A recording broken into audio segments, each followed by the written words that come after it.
Good day, everyone. I just want to share with you this day with them.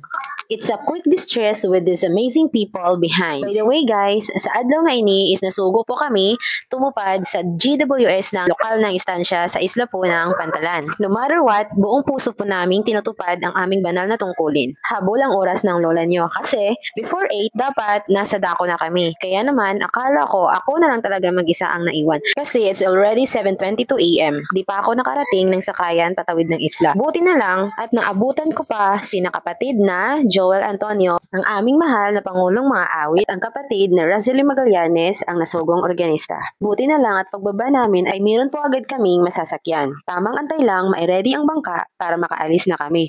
Hubas abi ah. At heto na nga, biyaheng langit na kami. Char. Mabilis lang naman ang biyahe kasi malapit lang po talaga. Siguro, nasa 10 to 15 minutes lang. Pwede pa ngang palagyan ng overpass kung gugustuhin ng mga lingkod nating mga leader ng bayan.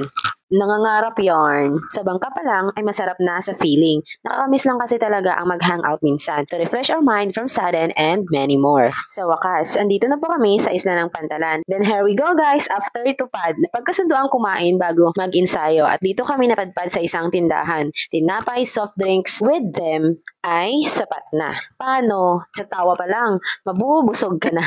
And our day goes like this. Ang dalawa namon guys. Shin nga wasay-wasay, shin nga scallop, shin nga baliad. Ano pa gani?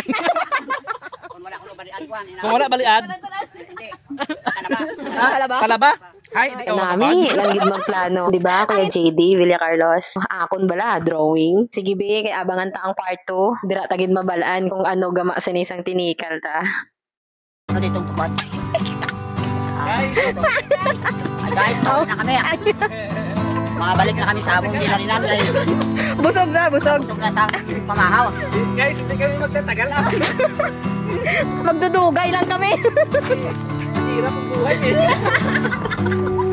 Hoy, pasindaan ko mo. Charot. Ayun, butay nyo.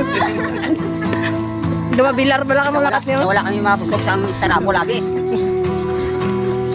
Kilaw man to? Hindi, kapag yun sa tubala natin duman. Luka ang aming lalakarin guys. Kami kabalo. Hindi ka na yung kadala. Mag-imot ka. Kabos na. Ay, puno ng barok-barokan.